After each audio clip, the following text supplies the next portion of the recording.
Numbers 30. Moses spoke to the heads of the tribes of the people of Israel, saying, This is what the Lord has commanded.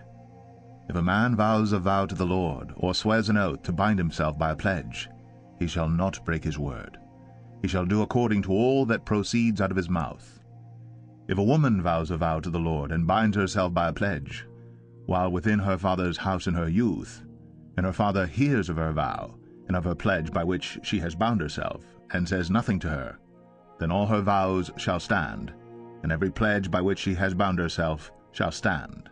But if her father opposes her on the day that he hears of it, no vow of hers, no pledge by which she has bound herself, shall stand, and the Lord will forgive her, because her father opposed her.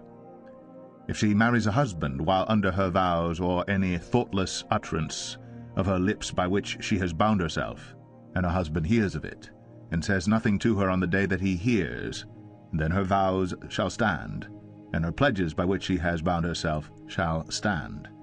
But if on the day that her husband comes to hear of it he opposes her, then he makes void her vow that was on her, and the thoughtless utterance of her lips by which she bound herself, and the Lord will forgive her.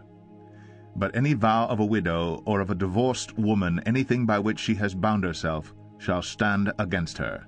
And if she vowed in her husband's house, or bound herself by a pledge with an oath, and her husband heard of it, and said nothing to her, and did not oppose her, then all her vows shall stand, and every pledge by which she bound herself shall stand. But if her husband makes them null and void on the day that he hears them, then whatever proceeds out of her lips concerning her vows, or concerning her pledge of herself, shall not stand. Her husband has made them void, and the Lord will forgive her. Any vow and any binding oath to afflict herself, her husband may establish, or her husband may make void.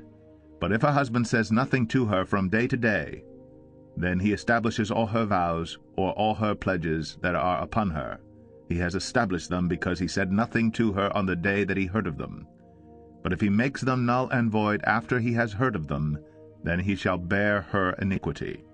These are the statutes that the Lord commanded Moses about a man and his wife, and about a father and his daughter while she is in her youth, within her father's house.